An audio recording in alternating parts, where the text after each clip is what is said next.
Hello, everyone, and welcome. My name is Gwendolyn Reece, and for those of you who don't know me, I am a High Priestess of the Assembly of the Sacred Wheel. My coven Theophania is located in Washington, D.C. I am also specifically devoted to serving Apollon and Athena within the nation's capital, and I am also a long-term Theosophist. So today I am going to be doing an introductory lecture about the 7 rays, which is a theory that originates, it comes out of some of the Theosophical literature, and from there, since Theosophy in the 19th century is one of the kind of root occult systems that informs a lot of occult development in various schools since the 19th century, we're going to be talking about this theory that then has made its way into many different traditions. So I hope that this is helpful to you. So, as I said, I'm going to be talking about the doctrine of the 7 rays today. Now, the purpose of this talk is to be specifically an introduction. And just to be absolutely clear, so there is no misunderstanding, I am not an ascended master. And so therefore, what I am giving you is my understanding after a good bit of study. And it is really your responsibility to take these theories, try to understand them, and try to figure out how it is that they interact with your life in ways that hopefully will inform and improve it. All things work from the inside out. Always test any theory by applying it to your life and watching its effects on your consciousness. But ultimately, I am certainly, everything that I know is running through my psychology, and I make no claims whatsoever to be a fully enlightened being by any stretch of the imagination. So I am a student in Earth School, as is everyone, but I have had the time to do quite a bit of study on various topics, including a lot about magical and occult theory. So as I was preparing this talk, there are a number of different things that I was reviewing. So this is heavily indebted to the works that are listed here. It includes The Secret Doctrine by Helena Blavatsky, which is kind of the core foundational theosophical text. The 7 Human Temperaments by Jeffrey Hodson, who was also a Theosophist and a seer.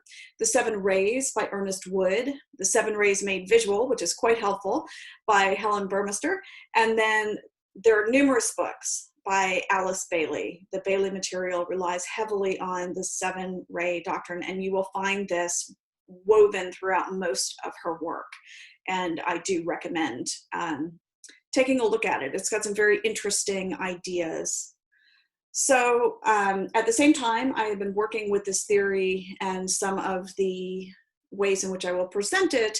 There are other people who may have different opinions than me, and I think, you know, that is completely appropriate. So I offer this to you as an introduction, hopefully so that you can take it and think through it and see how it applies to your life, but also so that maybe if you do decide to go take a look at one of these sources, some of which can be challenging to read and to understand, that you will have a little bit more of a foundation to help you in your own study. So the doctrine of the 7 rays is considered to be one of the most important in these branches of occultism, and it speaks to the complexity of this subject that in all of these different writings I consulted, I could not find one easily quotable definition for the 7 rays. So I'm going to attempt a rudimentary definition since I am regrettably unable to pirate it from elsewhere. So the 7 rays are the 7 great cosmic intelligences that are a particular quality of energy and consciousness. They are beings on a very high abstract cosmic level. And these 7 are all the expressions of the one source. Kind of like if you think about the way in which white light can be split by a prism into the various colors. And through their combination, the world of multiplicity is born. Again, much like combinations of colors on an artist's palette, creating new colors. So why is this important? because it is through the 7 rays that the microcosm, such as an individual human being, is linked to the macrocosm, and vice versa. It's a two-way relationship. So the different qualities that are the 7 rays are different ways in which consciousness is linked to form. And anytime you have consciousness linked to form, you have life and you have a being. So it is my current belief, and I hold all of my beliefs as current beliefs that are subject to revision. So one hopes that one continues to grow throughout all of our incarnations. So everything I believe is subject to revision. But it is my current belief that consciousness cannot exist outside of form. And I mean that as form, not necessarily as matter, but form. So because the 7 rays link the macrocosm to the microcosm, an understanding of the 7 rays can be extremely useful for self-understanding and for self-improvement. However, this is only true once the greater concept has been grasped. So there is a danger when studying the 7 rays of misusing it in the way in which we often see astrology misused. So when people are like, oh, those Leos, I'm a Leo, so I can say that. Those Leos, they're so unbearable. I just can't be in relationship with a Leo. That is completely oversimplifying and putting on a personality level that is distorting the doctrine. So be careful when you are learning about the 7 rays to not do that. You need to understand the cosmic first. So it was actually mentioned in the book by Ernest Wood that the Theosophical Masters, and for those who don't know Theosophical terminology, master comes from the old like guru, it means teacher. So these are inner plane teachers that were giving insight and doctrines to the early Theosophical writers. So the Theosophical Masters, the teachers, were very hesitant about actually revealing this doctrine because they were afraid of its misuse. They were afraid that what it would do is feed the personality's fascination with itself, as opposed to being used to understand the greater perspective. So therefore, I'm going to try to focus first more on the cosmic aspects of this doctrine, and then after that has been established, then we can turn to what does it mean for individual human beings. So as I mentioned earlier, the 7 rays are 7 great intelligences that emanate from the source. And we can talk about the source in a number of different ways. It's the being that is neither being nor not being. It is the one of Plotinus. It is the Nirguna Brahman, lots of different ways to talk about this initial source that is neither being nor non-being, because it is beyond all of that. So these intelligences, therefore, should not be anthropomorphized, but it should be remembered that ultimately everything is a unity of mind. So in the Kybalion, which I really like that particular text, which puts forward a number of aphorisms with the 7 Hermetic laws, in the Kybalion, this particular truth is summarized in 2 of the aphorisms. The all is mind, the universe is mental. And the universe is mental, held in the mind of the all. So this is the great Hermetic law of mentalism, and it's the first of those 7 Hermetic laws. And also from the Kybalion is a statement concerning the relationship of the parts to the whole in this emanatory process. While all is in the all, it is equally true that the all is in all. So to him who truly understands this hath come great knowledge. Sometimes I find the language of these kind of funny, but you get the idea. So when trying to understand this concept, I often think of a body composed of many different organs. So each of the organs is, of course, distinct, and each organ has a different role to play, but it is also dependent upon the whole, and the whole is made up of all of the different parts. So each organ in turn is made up of various cells that are made up of different cellular structures, which are made up of molecules, which are made up of atoms, and so forth and so on. And all of these have, at all of the different levels, have a certain independent existence. And yet they also have a dependence on the greater whole. So we as human beings then, in this way of thinking, are in turn, if we look at this analogy, part of greater lives than just ourselves. We play roles in our families, in our communities, and so on. And, you know, we could also say that we are cells in the great body of this planet. And the planet is part of the great being that is the solar system, and so forth. So we play many roles, and each of these different communities, each of these different greater lives of which we have a part, they do have characteristics, and in a certain way they have a life of their own. And although they are composed of many smaller lives. So ultimately, if we think about the group being that is humanity as our oversoul, our overbeing, we are kind of like an organ in an even greater being, and that is the life of this planet, that is a life of the solar logos, is what we often call it, the solar logos. So this organic relationship of the parts to the whole is the result of the process of emanation. So let me quickly go through emanation. It is at the back of most occult understandings of ontology, the nature of beingness, which is also cosmology, which is how all things come into existence. So prior to emanation, there is the one. And again, I was saying before, the mystics always talk about this as there is the one that is neither being nor is it non-being. And if you can speak of it, it is not the true one. And, you know, we just have to understand that as we are dealing with something that transcends all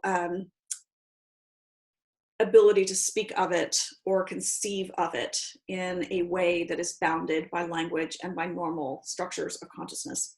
So the unmanifest is the source of all, but it loses nothing of itself in manifestation. So this is the origin of the analogy of the sun and its rays. The rays are expressions of the sun, but the sun loses nothing of itself in that expression.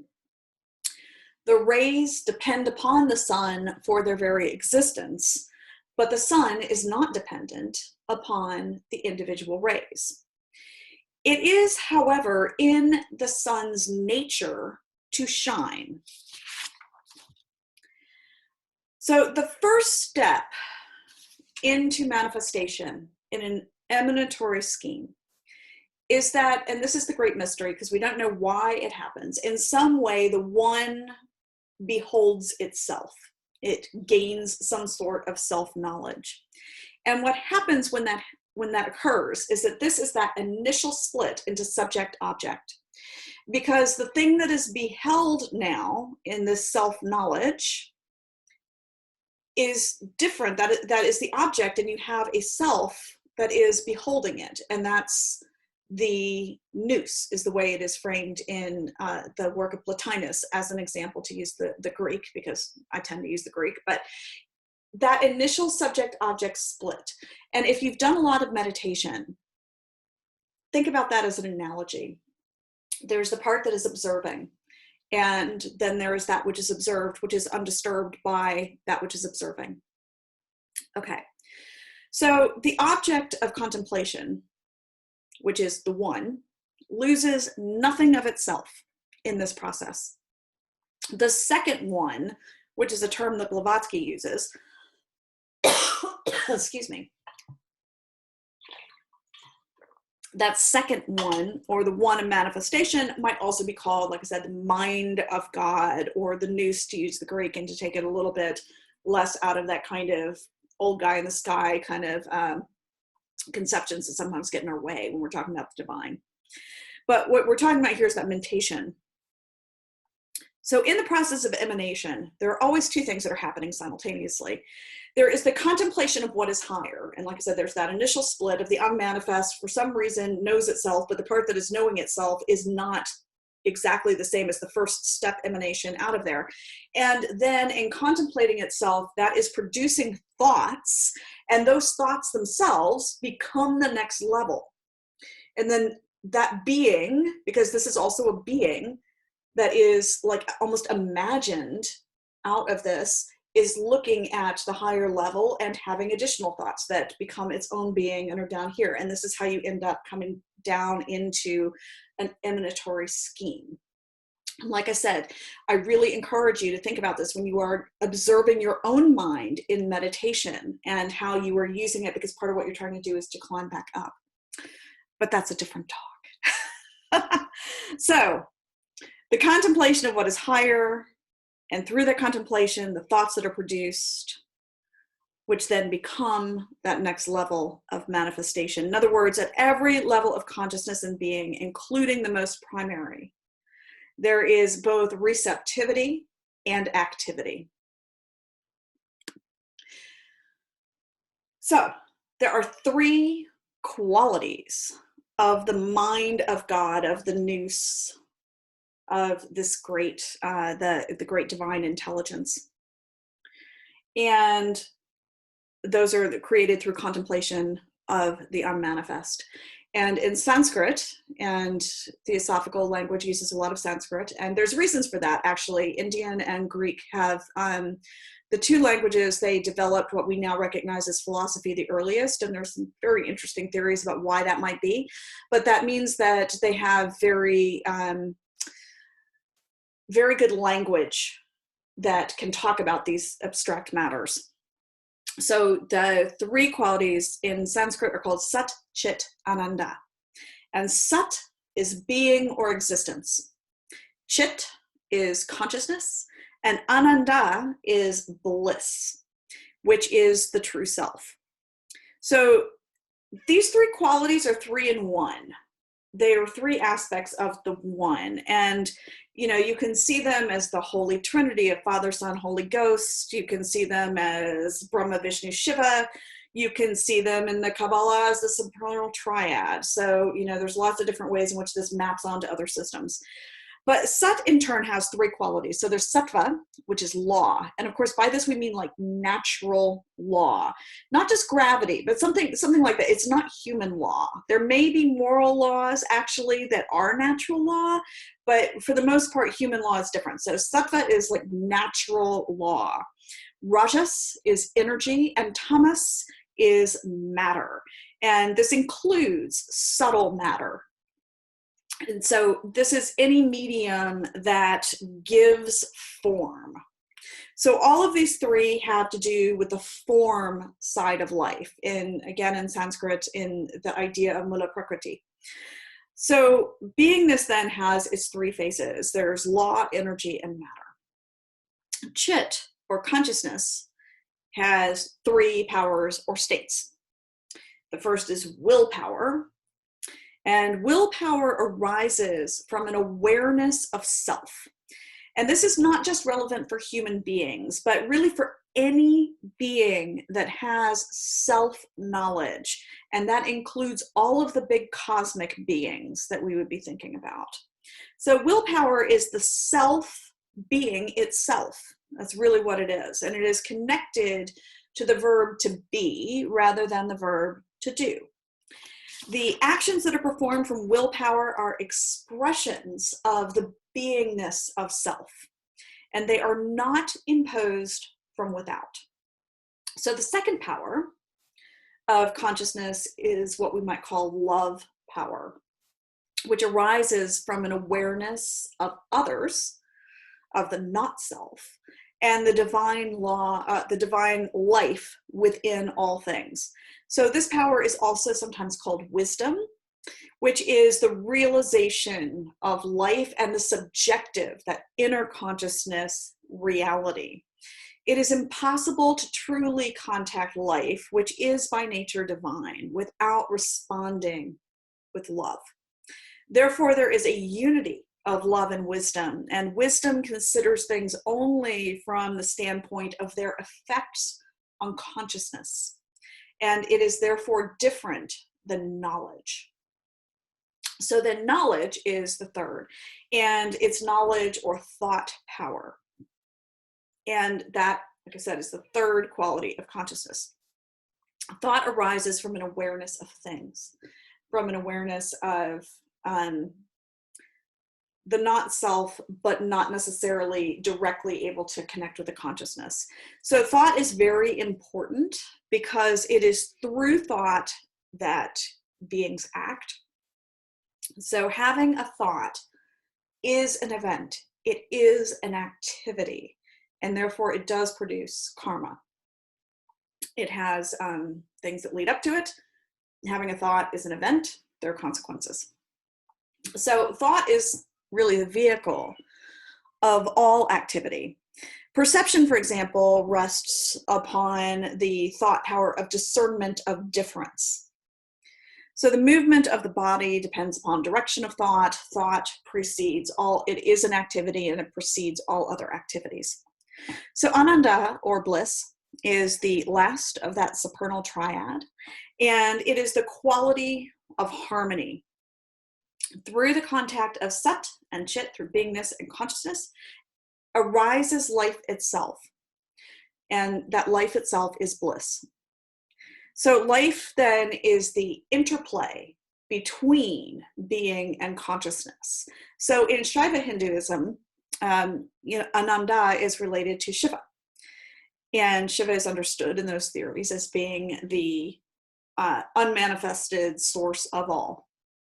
So Ananda then is the unity of being and consciousness, and it is related to Maya because it is in the field of manifestation that there can be this play. In Sanskrit, it's called lila.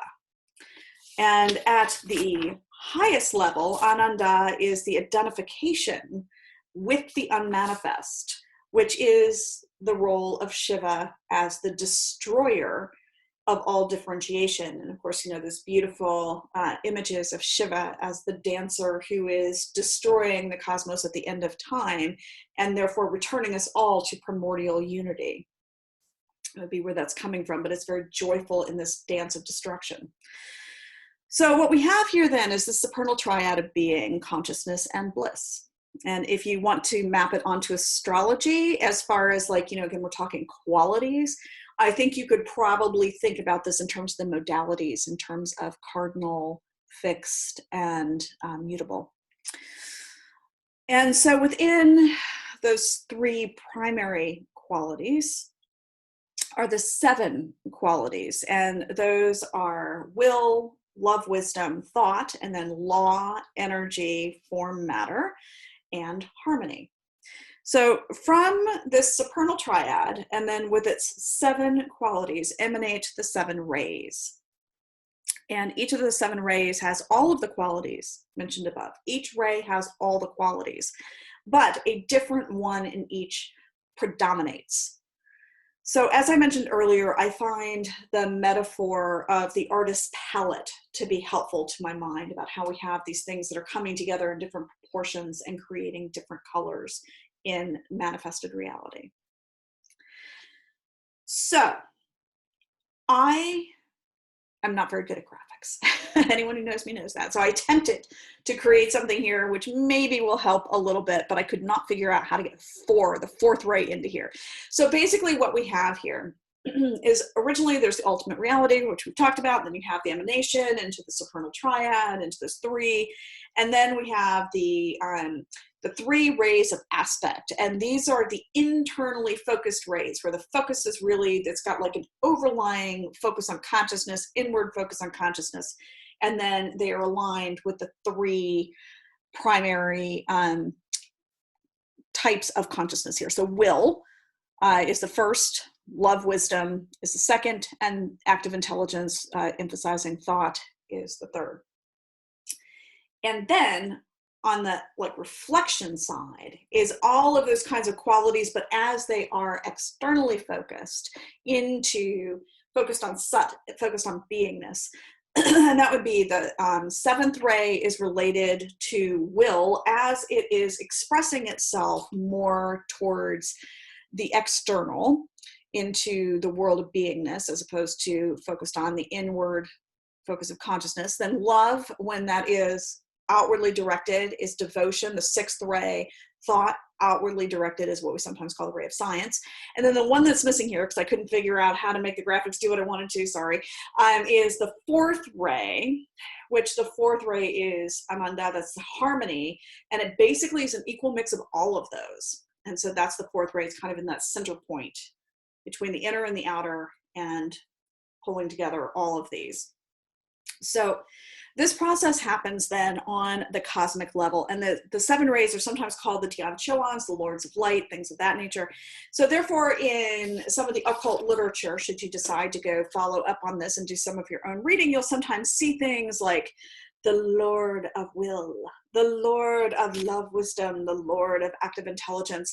And although I think it's really important to remember that because we're dealing with an ontological cosmology, so that all things are beings, at the same time, I really find that this language tends to lead towards inappropriate anthropomorphizing, and that limits our imaginative understanding of what this concept is really about. So basically, as the process of differentiation continues, the development of the souls and the great cosmic body, in my analogy, we get our solar system and the creation of our solar logos.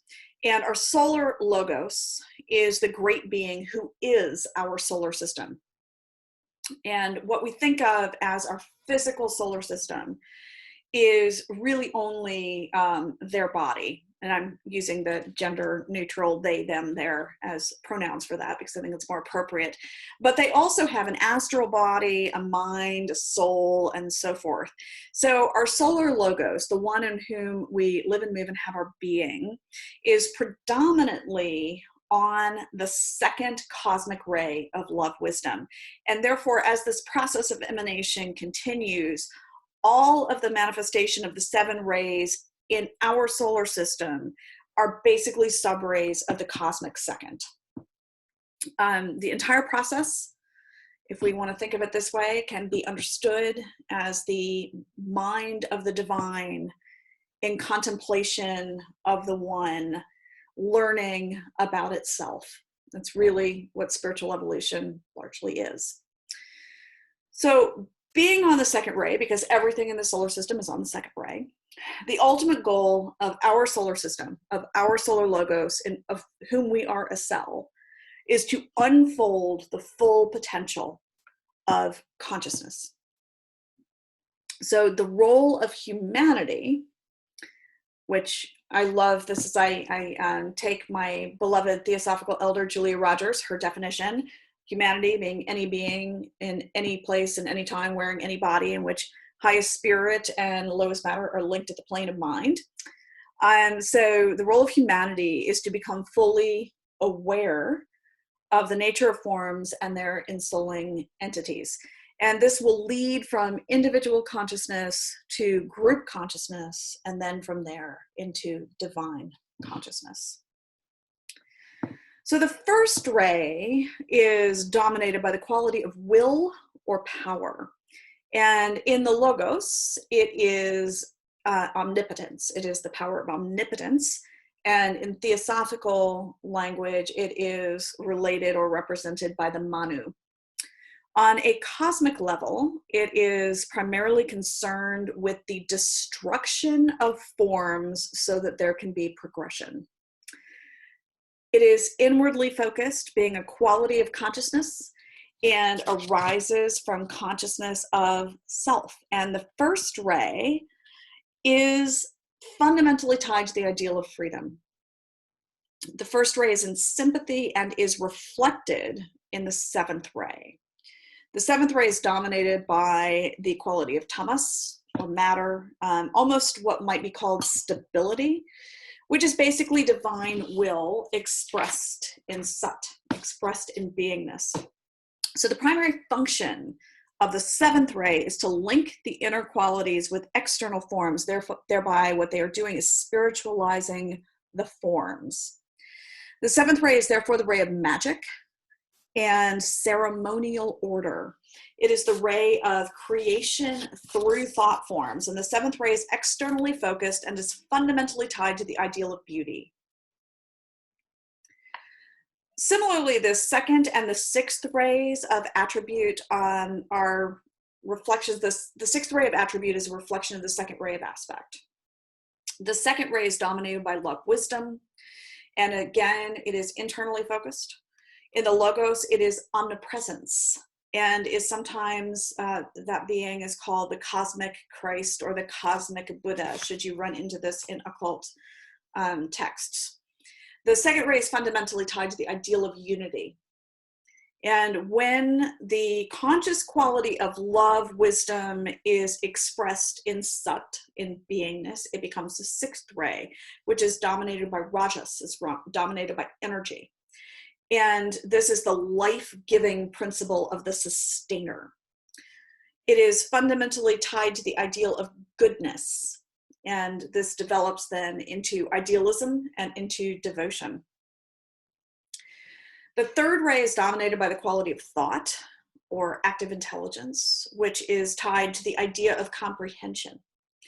And in the logos, this is the power of omniscience, which creates the world of forms because it is through thought that the divine creates. And it's the inherent intelligence that is in matter and that is in forms.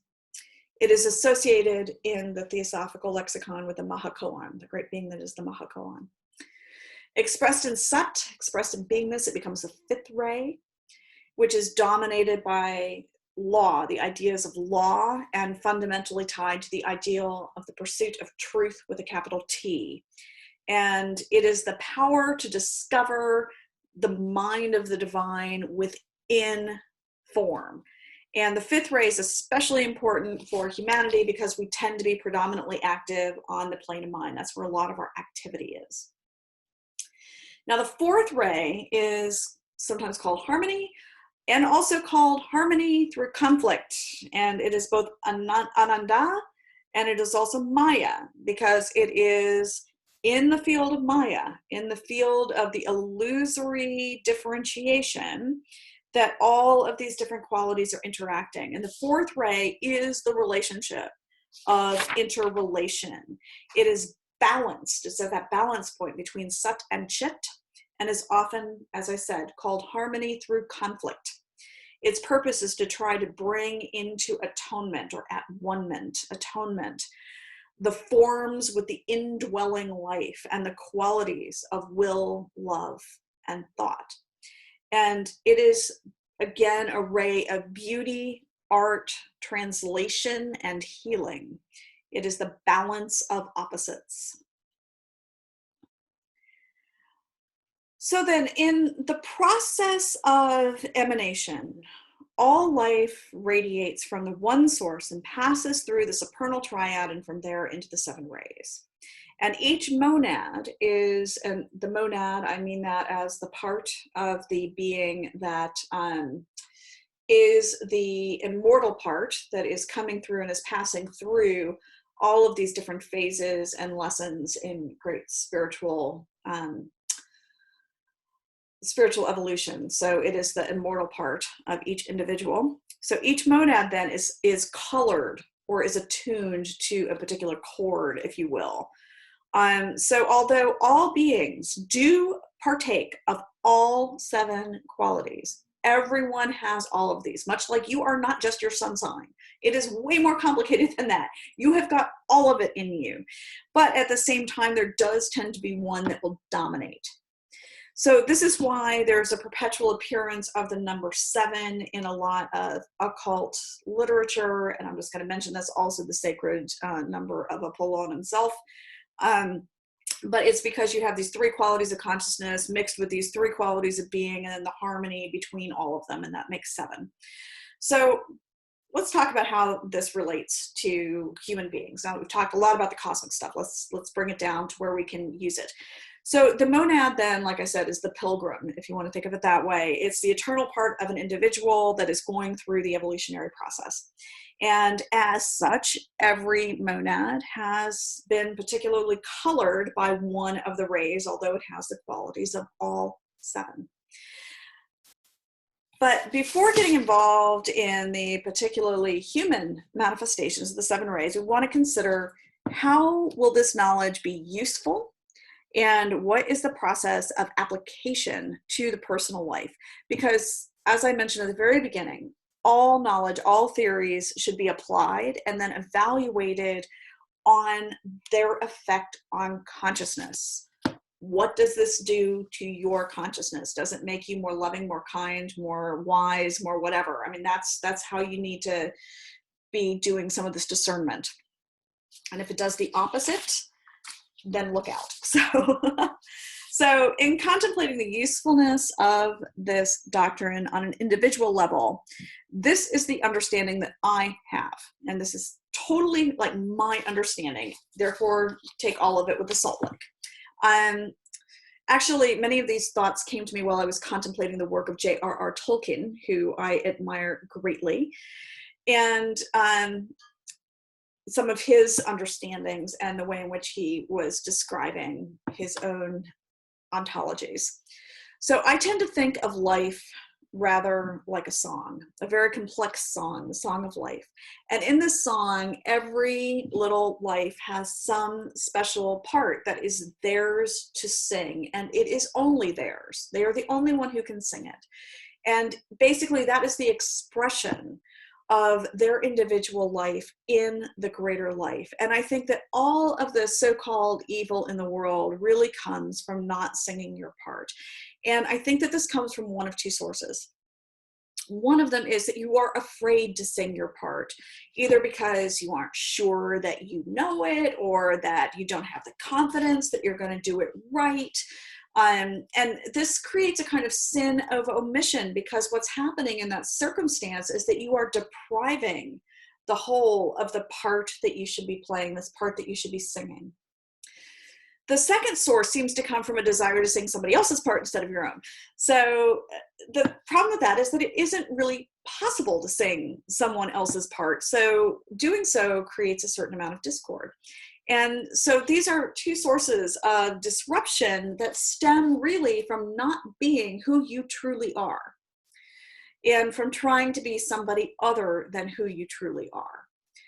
And of course, if you want to think about all of the different pressures that we are placed under to be someone other than who we truly are and singing our part, this is a tremendous, tremendous source of miasma, of spiritual pollution in our society. We are constantly given the message, we are not enough, that we should be doing what somebody, like the comparative kind of thing, where we're always looking at somebody else and trying to match someone else's standards. This is part of what keeps us from being able to unfold who we truly are and sing our part, which is going to be different than anyone else's. So I think that if carefully considered, the personal applications of the teachings of the 7 rays can help people identify their parts in the great song, and can help give them the confidence that they need to sing them. In other words, it may help them find their true vocation or their calling. The other thing that I find very helpful about the application of the 7 rays doctrine has to do with its ability to highlight areas of weakness that can be redressed. So Ernest Wood points out that a vice, what we would consider a vice, really only ever arises from certain strengths that exist alongside certain deficiencies. And so the way to deal with that, and as an example here, the strength of will alongside a deficiency of love wisdom is what would lead to coldness. But basically the counsel here is that you never try to suppress a quality. If you have strength of will and you have a deficiency of love wisdom, the appropriate path to addressing that is not to suppress your will. You want to have a strong will. It's to strengthen and build up the deficiency in the love wisdom. So all human beings have some of each of the 7 rays, and we need to create a type of balance within our individual selves. And therefore, this can be a useful guide for conscious development. But it should be remembered when you are looking at this on a personal level, someone should only look at proportional development within your own self. It's not a comparative exercise. It just isn't. So, just like when you are looking at your own growth, you want to look at yourself. How were you 5 years ago? Where do you hope to be in 5 years in terms of your own development? But you can't ever really tell how it's like it is a worse than pointless exercise. It's actually a destructive exercise to be comparing yourself to anyone else. First of all, it can cause shame, which is the most useless, devastating, horrible emotion ever, because it just gets in your way of being able to sing your part. And secondly, it can also just lead to a lot of distorted ideas and understanding. So, you want to be looking at your own trajectory, not doing a comparative analysis.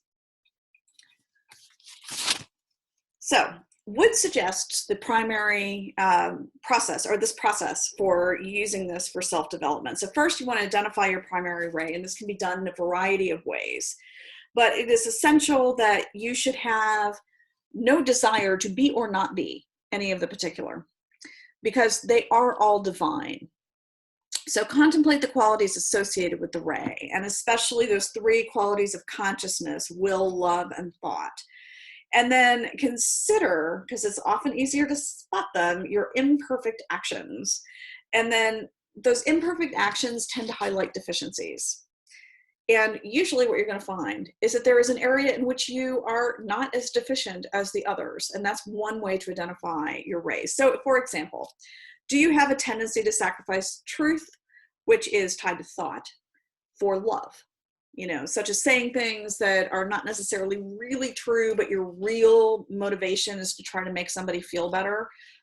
That's starting to say, maybe you're on that 2nd or 6th, right? So do you tend to sacrifice consideration for other people's feelings in order to get stuff done?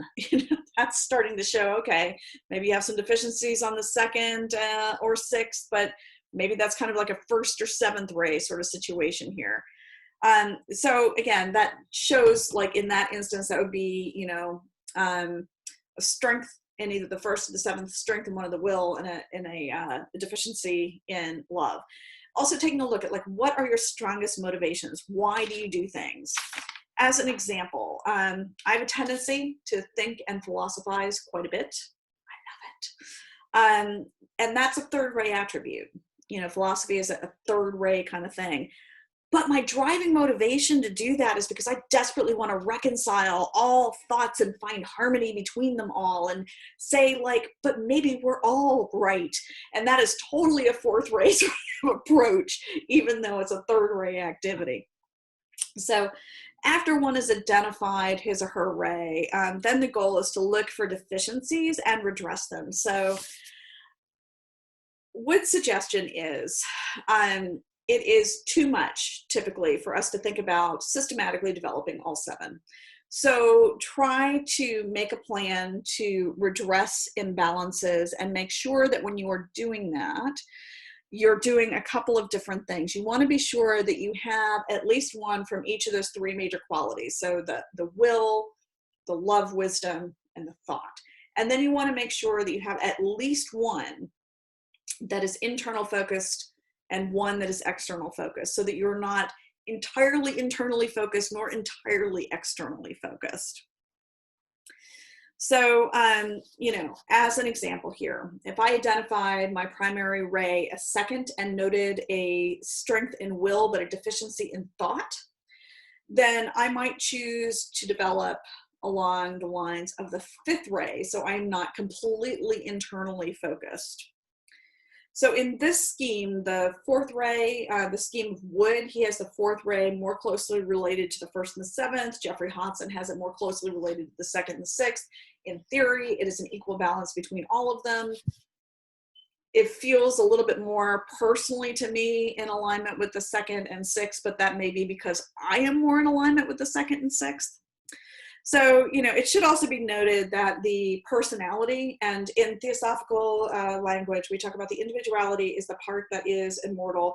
The personality is the part that everything shines through as we are operating within manifestation. And that is also the part that ultimately dies away. That there's a personality ray that is dominant. And then there's also like the soul level, that individual level, individuated level that has possibly a different ray. But you're never going to know what that is until we spend the bulk of our time there. And very few of us manage to do that. When we're doing all of this kind of work, we're trying to exercise and spend more of our time in the immortal part of our being. But very, very, very few of us spend the majority of our time there.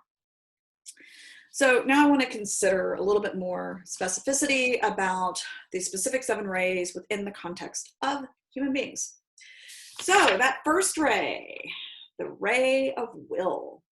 The first ray person has this very powerful knowledge of I am. And that is at the center of their being. Will is not related to any external circumstances, and these people don't look towards any external source for their motivation or for their value. They're completely intrinsically motivated. All things are valued and determined based on their own experiences, and they obey no authority but their own. And they tend to look at the world as the venue for their adventure. They are therefore very internally focused, although they may be very active. A lot of times these people are very active. And first ray people tend to have a type of dignity about them because it's just not, their sense of self-worth is not comparative at all. They don't look outside themselves for their own valuation. It is completely internal in how they evaluate themselves. And that's not a narcissistic thing. That is a truly intrinsic understanding of exactly their own divinity and their own self-worth.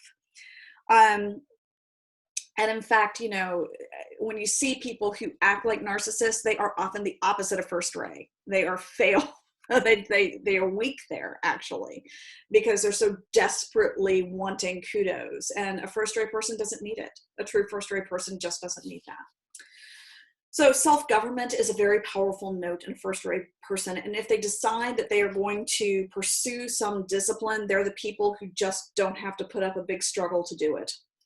So some of the qualities and the values of this ray are strength and courage, but they often find it very difficult to tolerate weakness, including in themselves. So there are some people who are on the first ray who really, they're the people who tend to shine in adversity, and they can accomplish amazing things through just the sheer operation of their will. And there is a respect for the liberating role of destruction in a first ray person. So when you combine a strong first ray, and by the way, I have known over the course of my incarnations some incredibly powerful first ray people.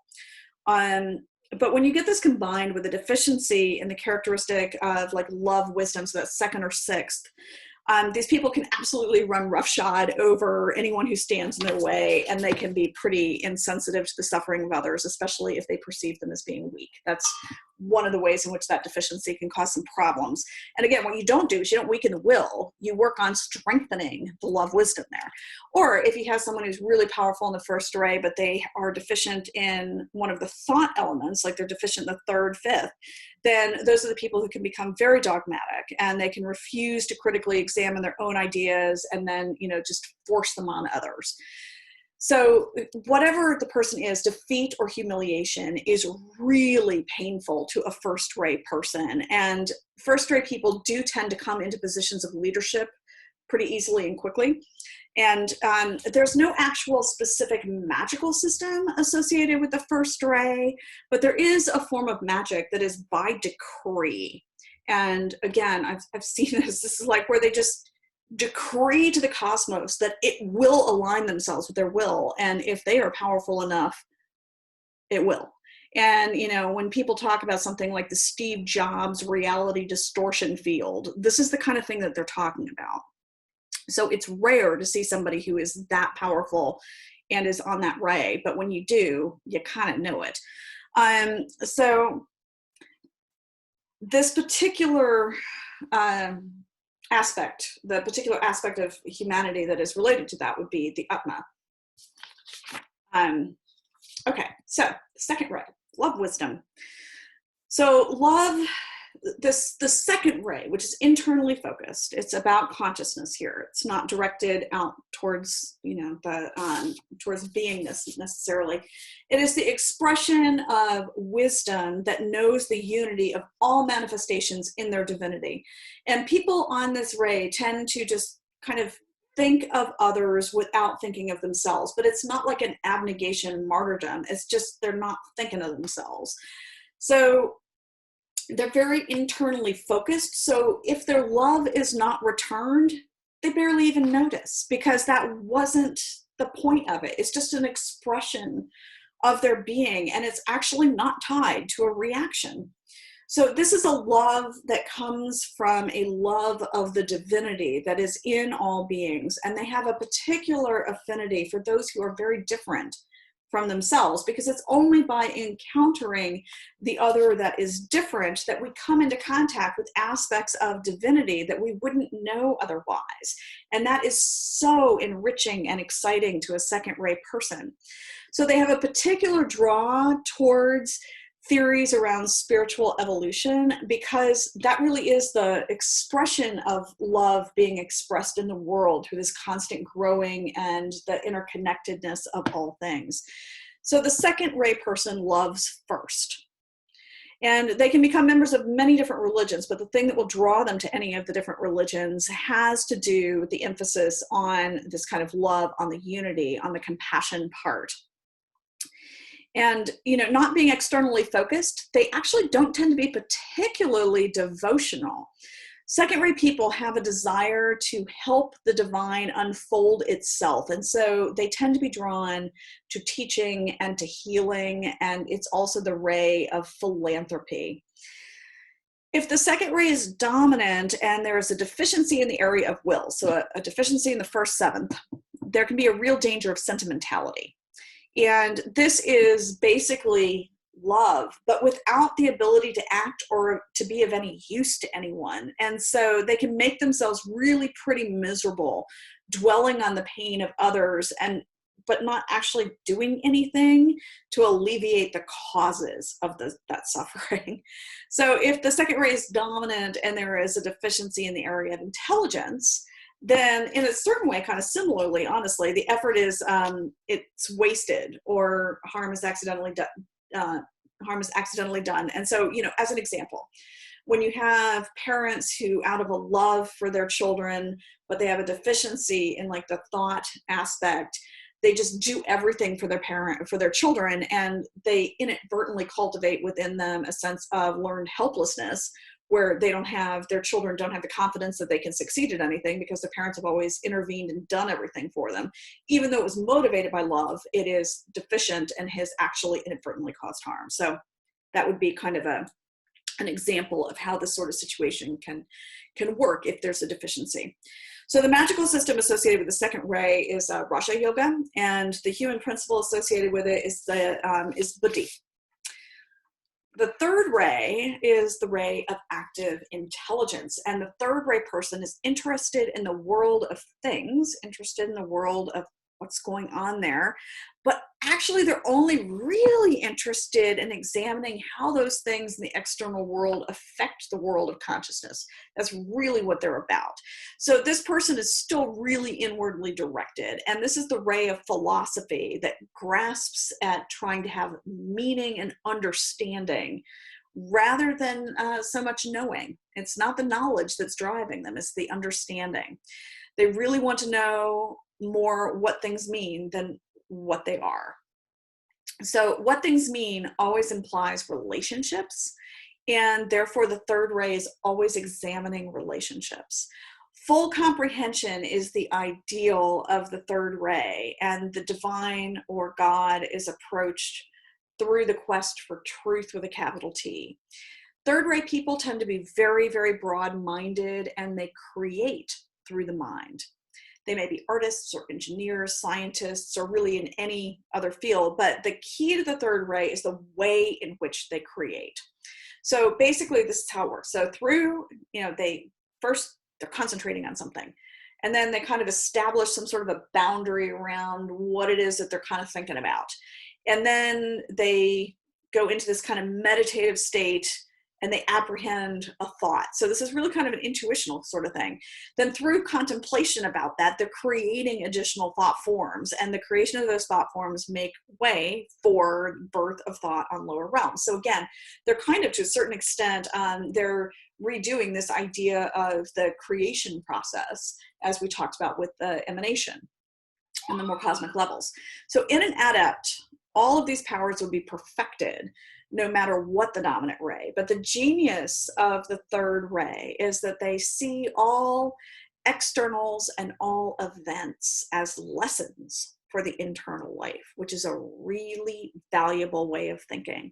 So the philosopher also distinguishes between the unimportant and the important. And if ever there was an important area or critical area of discernment, that's it. Don't waste your time on the unimportant. So that's another strength of this particular ray. The weakness of the third ray is fear.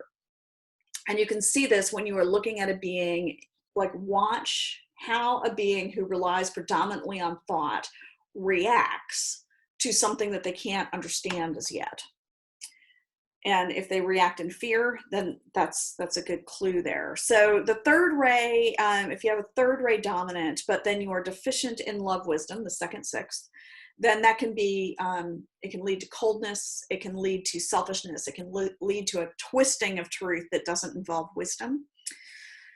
And this combination can also lead to an aloofness from the world and a desire to live in their thoughts alone.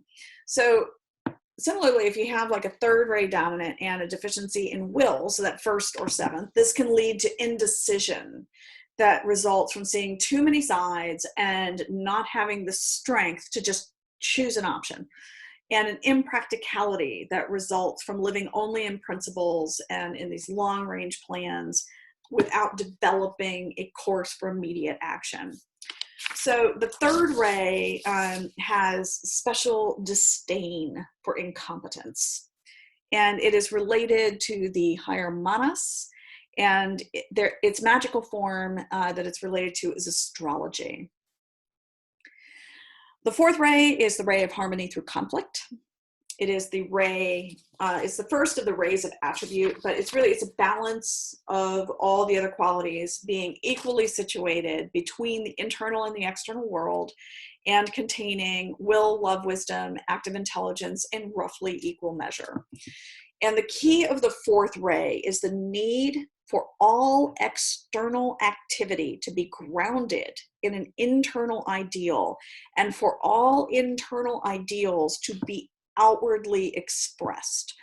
The fourth ray is neither an introvert nor an extrovert, but is an exact balance between the two. And the fourth ray, the power, is imagination, through which all of the qualities can be translated into each other, and harmony can therefore be achieved.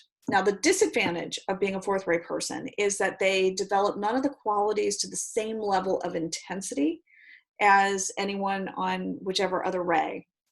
But the advantage is that they tend to avoid the defects of specialization.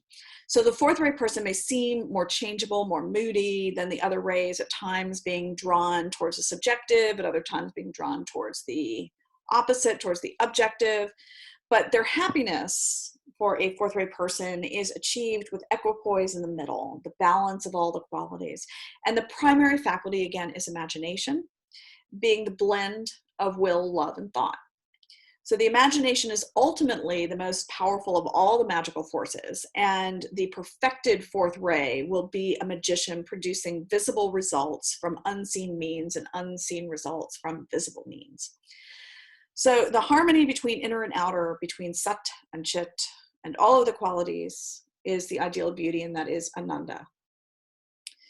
As mentioned earlier, some thinkers see a special relationship between the fourth ray and the first and seventh. Others see a special relationship between the fourth ray and the second and sixth.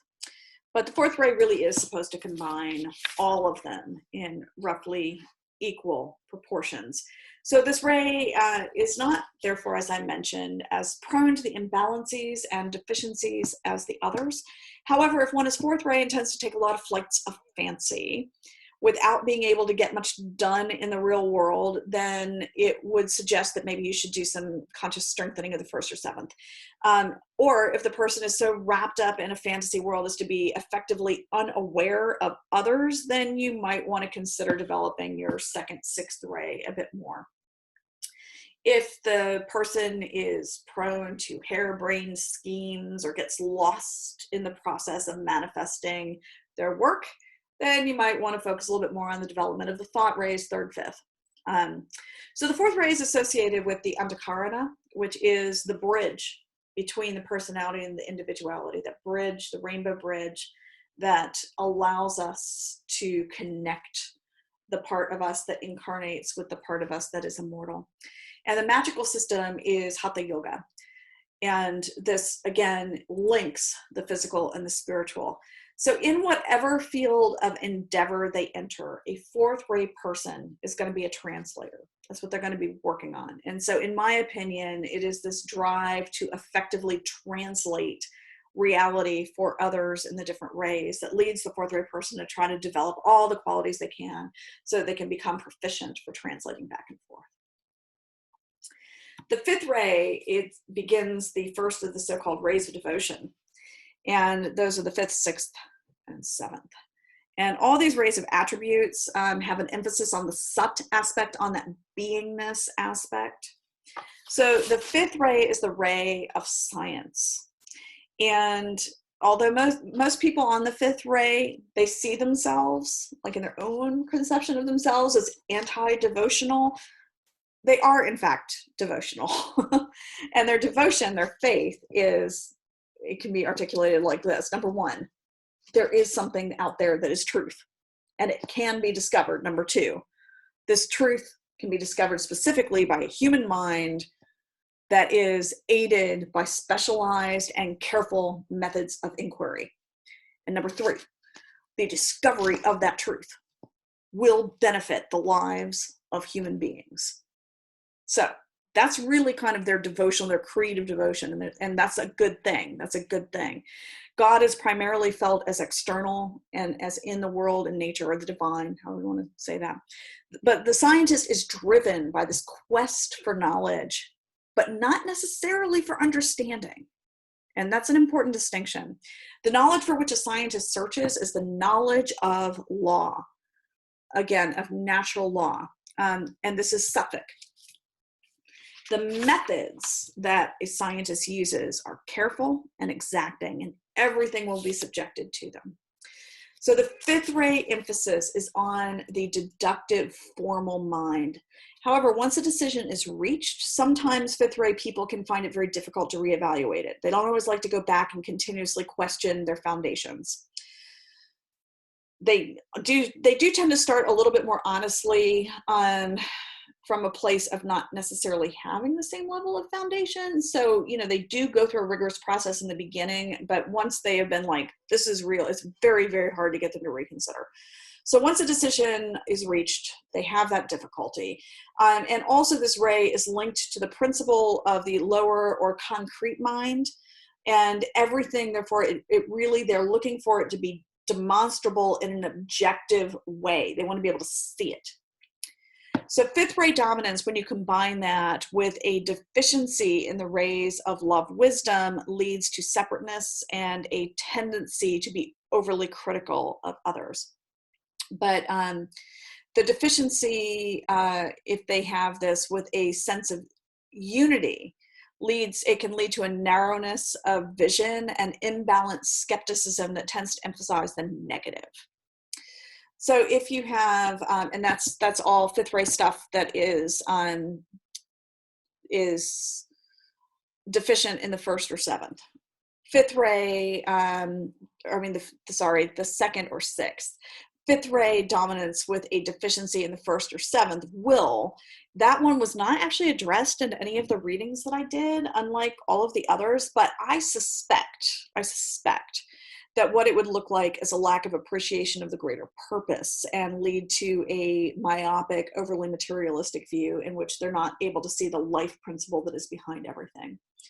So in a strange way, it could also be the source of the dogmatism of some fifth ray people, since, you know, this is an interesting thing. If they have strong fifth ray with deficient will, true will never forces itself onto anybody else. It just is. It just is. So the coercion of others, whenever you're trying to coerce others, that really is kind of a false will. That's something that's going on there where the will is not appropriately being developed. It's weak. So the form of magic associated with the fifth ray is alchemy. And the scientist can be found in almost any pursuit, in any field, because it's really what we're looking at here is not so much that they have to be a scientist, it's that their approach to life is the approach of a scientist. The sixth ray is the ray of rajas, or energy, and it is also the ray of devotion and idealism, and it is the reflection of the second ray into the world of being. Now, the sixth ray person shows skill in feeling, and their quest is to discover through feeling the goodness in the world. And God or the divine is understood as the good. And the sixth ray person is externally oriented and can be deeply hurt, very deeply hurt, if their love is not returned. So the sixth ray people have an intense love of the ideals, and at the height of their development, they can just lose themselves in an ideal and actually become like the living expression of that ideal. So this is the ray of the mystic and the devotee who surrenders themselves to either an ideal or to a deity, a greater being, a leader, what have you. And the strength of this ray is its one-pointedness. The way the sixth ray works is that the divine in the self responds through resonance when in contact with the divine without. And the sixth ray just craves that contact. So for example, the generosity of a sixth ray person is strengthened through contact with a being or ideal that has a highly developed sense of generosity. And the sixth ray will gravitate towards that and will submit to them in worship. So the sixth ray understands that everything has to be done in the right spirit. That is part of the wisdom of the sixth ray. Everything has to be done in the right spirit. And the submission to the greater ideal is a source of joy for them. So the great mystics and those who seek after gurus of any sort, those all tend to be people on the sixth ray. And the greatest crime for a sixth ray person is disloyalty. The principle of man that the sixth ray is related to is kama. It's the feeling faculty. And similar to the second ray, the sixth ray dominance, if you have that with a deficiency of will, the first or seventh, leads to an emotionalism and sentimentalism, which inhibits the ability to be actually useful, especially given the external orientation of these people. This really can lead them to be a bit of a drain on others. A dominance of the sixth ray with a deficiency in intelligence on the third, fifth, that can lead to zealotry, to fanaticism, or uncritical hero worship. And I will say sixth ray people are particularly vulnerable to being taken advantage of by the unscrupulous because their drive to see the ideal embodied in all manifestations can make them kind of blind to some of the warning signs. So the form of magic associated with the sixth ray is bhakti. And that's the one-pointed, pure devotion of the whole self, which is what worship really is. Now, the seventh ray is expressed, that is will that is expressed in being, and it can also be called the ray of beauty. There's a few different types of beauty. We actually need a little bit better language sometimes for this, but it's also called the ray of ceremonial magic, the ray of ceremonial order. And what it's doing is it sees the hidden order and tries to bring it to light, the order that is behind things, and it's trying to bring that to light. And this gives other people the chance to apprehend it. And it gives them the chance to apprehend it by calling it into focus, which is part of what ceremonial magic often does for people. So beauty then is the type of beauty that arises from order. And people on this ray tend to be very precise, and they do things very well and do things very carefully. And it's related to the quality of tamas in Sat. Tamas is that idea of stability. And it involves bringing down the spiritual forces into practical reality. It is therefore, like I said, the ray of ceremonial magic, as well as the ray of the physical artist. The seventh ray person has a deeper draw towards tradition, history, and pageantry than many of the others, especially as an inspiration for the creation of further beauty. So the principle of stability is also the cause of the association of most religious ceremonies with the seventh ray. So the purpose of a ceremony is to recreate, renew, and maintain certain thought forms, many of which have been in existence for thousands of years. So for example, the thought form of the Blessed Virgin Mary, which is quite strong, but it goes back. That thought form actually, there's the being that is ensouling the thought form, but it's the thought form itself that allows for the mediation between us and that great being. That thought form of the Virgin Mary that is ensouled goes back thousands of years to Isis, and it's just continuously recreated. And that's like in doing the worship of that thought form, it enables that the great beings who inhabit it to continue to have the ability to interact with us. So a seventh ray quality understands that stability and the principle of beauty and utilizes techniques and technologies to focus those energies into this world. So the seventh ray is order, but order is also coordination. The principle in man associated with the seventh ray is actually the body. And a dominant seventh ray person with a deficiency in the rays of love, second or sixth, they can be unscrupulous and pretentious. A dominant seventh ray person who is deficient in intelligence, third or fifth, has a propensity towards rigidity, especially in regards to tradition and a type of dead letter performance in which the original purpose or meaning of the activity is forgotten. So many religious ceremonies are associated with the seventh ray, including Freemasonry is incredibly seventh ray. So the type of magic is ceremonial magic. And it is based strongly on manifesting order. So most traditions that work with the elementals are also seventh ray and can, in conjunction with a highly developed human mind, manifest like really tremendous beauty. So this concludes our introduction to the doctrine of the seven rays. I've included some resources here again for you in case you want to go write any of these down and you are inspired to go read more of your own.